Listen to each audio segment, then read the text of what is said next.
This may sound kind of weird, but play along.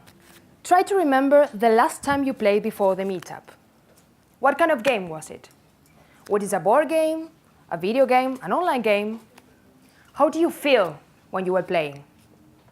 Did you learn something while you were playing? And now think. Have you ever played in a class at your university? This right here is a class I took 2 years ago. The one in the middle who's not wearing shoes is my professor, and we are sitting on a football field. Not particularly traditional, right?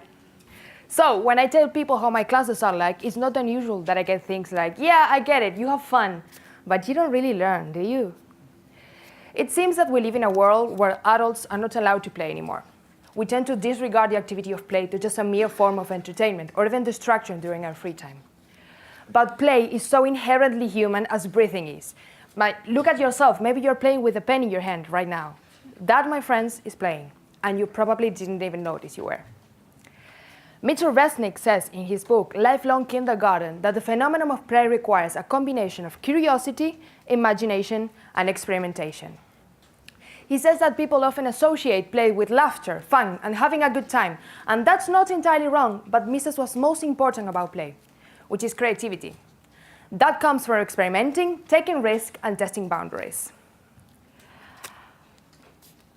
When we play, we have this amazing opportunity to fail. Why do I say that? Because while we fail, we learn. And in this case, while playing, you can just start again. I mean, you don't lose anything. Just start again and just start again and just start again. I have the opportunity to work in my university in the Department of Education, facilitating project-based learning workshops or PBL workshops for teachers and professors from kindergarten to university. In this case, we asked them to play a little game. They had to come up with a collective drawing of a concept we gave them. But the thing was that they had one of their 5 senses shut down.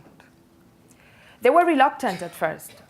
They said, like, how am I going to communicate if I have my mouth taped? Or how am I going to draw if I can't use my hands? They failed at first. Of course they did. But that was essential to the process. Why? Because when they failed, they tried again.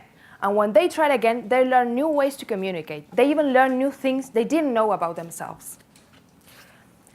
In this job, I find myself surrounded by people 3 times my age trying to renew their practices. That not only fills me with joy and hope, but also motivates me to learn even more.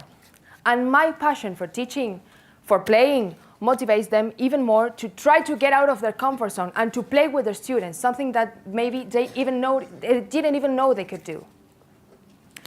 So I ask myself, since there's so much evidence of the role play has in learning, why don't we play in our classes? I mean, we always play when we are little, so why don't we play when we grow older? Is there a way to promote creative and playful learning in higher education, or even formal education? I don't know, from kindergarten to university, whatever.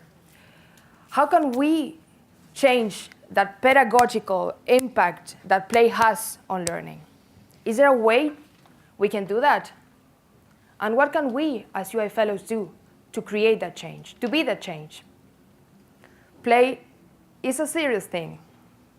So what I want to leave you with is how much do we change the way we learn through play? Thank you.